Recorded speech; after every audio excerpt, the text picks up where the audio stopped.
آپ ارشاد فرماتے ہیں کہ میری ساری زندگی یا دین پڑھتے گزری ہے یا دین پڑھاتے ہوئے گزری ہے۔ آج کل کے پیروں کی طرح آپ کی زندگی نہیں گزری کہ جن کو جناب کتاب سے اپنی ضرورت کا مسئلہ نکالنا بھی نہیں آتا، جن کو جناب استنجا کرنے کا پتہ نہیں ہوتا، جن کو غسل کرنے کا طریقہ پتہ نہیں ہوتا ہے، جن کو دعائے قنوت تک نہیں آتی، آیت الکرسی نہیں آتی، ایسے لوگوں کو ہم نے پیر بنا لیا ہے۔ میرے بھائی پیر بناؤ، پیر بنانا اچھی بات ہے، معاشرے کی ضرورت ہے۔ اللہ کے کسی ولی کے ہاتھ میں ہاتھ دو، پھر ہی تم بچ سکتے ہو اس دور کے اندر، کیونکہ وہ دور آ چکا ہے۔ میرے مصطفیٰ کریم علیہ السلام نے ارشاد فرمایا قرب قیامت ایک دور ایسا بھی آنے والا ہے کہ لوگ صبح مسلمان ہوں گے، شام کو کافر ہوں گے، شام کا مسلمان ہوں گے، صبح کافر ہوں گے۔ وہ دور آ چکا ہے کہ آج ہمارے اوپر طرح طرح سے حملے کیے جا رہے ہیں۔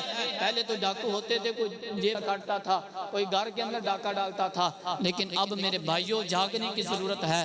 اب ایمان کے ڈاکو جو ہیں وہ گلی گلی پھر رہے ہیں، گلی گلی ایمان کے ڈاکو پھر رہے ہیں کہ جو آپ کے ایمان کو لوٹنے کی کوشش کر رہے ہیں۔ تو آپ اپنے ایمان کو تبھی بجا سکتے ہیں کہ جب آپ خود کو اللہ کے کسی ولی کے ساتھ لگا دیں گے۔ اور اللہ کے ولی کی شان کتنی ہوتی ہے، حضور سیدنا غوث اعظم رضی اللہ تعالیٰ عنہ، آپ کے بارے میں آتا ہے کہ آپ نا دلوں کے حال بھی جان لیا کرتے تھے، آپ دلوں پر تصرف رکھتے تھے۔ کوئی بندہ اپنے دل کے اندر بات رکھ کے آتا تو آپ سمجھ جاتے تھے کہ اس کے دل کے اندر کیا بات چل رہی ہے۔ ایک بہت بڑے شیخ گزرے ہیں، شیخ ابو بکر عماد رحمۃ اللہ تعالیٰ علیہ۔ آپ ارشاد فرماتے ہیں کہ ایک دفعہ مجھے ایک مسئلہ درپیش آ گیا تو میں نے اپنے ذہن کے اندر بات دہرائی۔ میں نے سوچا کہ میں نے سنا ہے کہ حضور سیدنا غوث اعظم رضی اللہ تعالیٰ عنہ آپ دلوں کے اوپر تصرف رکھتے ہیں، دلوں کی بات جان لیتے ہیں۔ آج ذرا آزما کے تو دیکھوں، آج میں ان کی مجلس میں جاتا ہوں تو جواب مانگوں گا تو پہلے جا کے میں ان سے اپنا سوال نہیں پیش کروں گا، صرف دل کے اندر رکھوں گا۔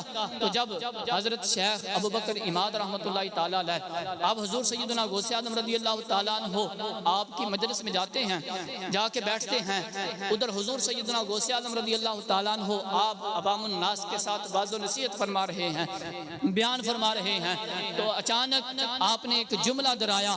آپ نے ارشاد فرمایا ہمارا عقیدہ وہی عقیدہ ہے جو صحابہ کرام اور بزرگوں کا عقیدہ ہے، ہمارا عقیدہ وہی عقیدہ ہے جو صحابہ اور بزرگوں کا عقیدہ ہے۔ حضرت شیخ ابو بکر عماد رحمۃ اللہ تعالیٰ علیہ آپ فرماتے ہیں کہ میرے مسئلے کا جواب یہی تھا، میرے مسئلے کا جواب یہی تھا۔ فرماتے ہیں کہ میں نے سوچا ہو سکتا ہے اتفاقاً یہ جملہ کہہ دیا ہو، کون سا آپ نے میرے سوال کا جواب دیا ہے؟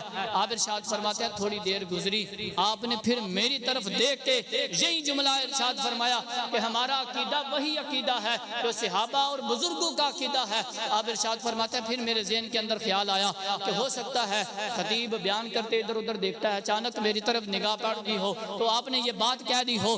لیکن تیسری دفعہ حضور سیدنا غوث اعظم رضی اللہ تعالیٰ عنہ نہ صرف آپ کی طرف دیکھا، آپ کی طرف دیکھ کر آپ کا نام لے کے آپ نے ارشاد فرمایا ابو بکر ہمارا عقیدہ وہی عقیدہ ہے جو صحابہ کرام اور بزرگوں کا عقیدہ ہے۔ آپ ارشاد فرماتے ہیں آپ نے مزید میری تسلی کے لیے، اس وقت میرے والد محترم کہیں گئے ہوئے تھے، آپ نے مزید میری تسلی کے لیے ارشاد فرمایا ابو بکر جاؤ اٹھو اور گھر جا کے دیکھو تمہارے والد محترم تمہارے گھر پہنچ چکے ہیں۔ آپ ارشاد فرماتے ہیں میں فوراً اٹھا دوڑ کے گھر گیا، جب گھر پہنچا تو کیا دیکھتا ہوں کہ میرے والد محترم واقعی گھر آ چکے تھے، میرے والد محترم واقعی گھر پہنچ چکے تھے۔ تو حضور سیدنا غوث اعظم رضی اللہ تعالیٰ عنہ میرے بھائی دلوں کے اوپر بھی تصرف رکھتے ہیں، تو یہ شان اللہ نے کیوں ان کو عطا فرمائی ہیں، یہ تمام چیزیں اللہ نے ان کو کیوں عطا فرمائی ہیں؟ اس لیے کہ انہوں نے اپنی زندگی اللہ اور اس کے رسول کے بتائے ہوئے طریقے کے مطابق اپنی زندگی بسر کی ہوتی ہے، اسی وجہ سے اللہ ان کو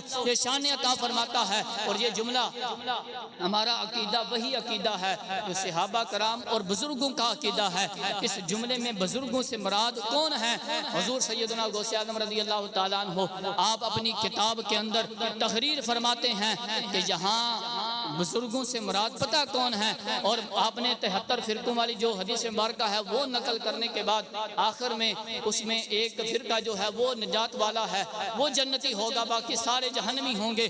حضور سیدنا غوث اعظم رضی اللہ تعالیٰ عنہ آپ نے ارشاد فرمایا وَأَمَّا الْفِرْقَةُ النَّاجِيَةُ فَهِيَ أَهْلُ السُّنَّةِ وَالْجَمَاعَةِ۔ نبی کریم صلی اللہ تعالیٰ علیہ وسلم نے جس گروہ کو نجات والا گروہ کہا ہے وہ گروہ کوئی اور نہیں ہے، وہ اہل سنت و جماعت کا گروہ ہے، کیونکہ الحمدللہ نہ ہمارے سینے کے اندر کسی نبی کا بغض ہے، نہ ہمارے سینے کے اندر کسی صحابی کا بغض ہے، نہ الحمدللہ ہم کسی ولی کے خلاف اپنی زبان دراز کرنے والے ہیں۔ الحمدللہ ہم نبیوں کے ماننے والے بھی ہیں، ہم صحابہ کے ماننے والے بھی ہیں، ہم اہل بیت کے ماننے والے بھی ہیں، الحمدللہ ہم اللہ کے ولیوں کے ماننے والے بھی ہیں۔ اللہ کے ولیوں نے ہی تو بھائی ہمیں سب کچھ دیا ہے۔ ہم اپنی 5-6 پیڑھیاں پیچھے چلے جائیں، ہم کو پتہ ہے کہ ہم کون تھے؟ کون تھے ہم؟ اکثر یہی جواب آئے گا کہ ہم کافر تھے۔ ہم تو الحمدللہ مسلمان ہیں، لیکن ہماری پیڑھیاں جو ہیں پیچھے چلے جائیں، کچھ پشتیں پیچھے چلے جائیں تو کافر تھے۔ لیکن کنہوں نے ہمیں مسلمان کیا میرے بھائی؟ کنہوں نے قربانیاں دی؟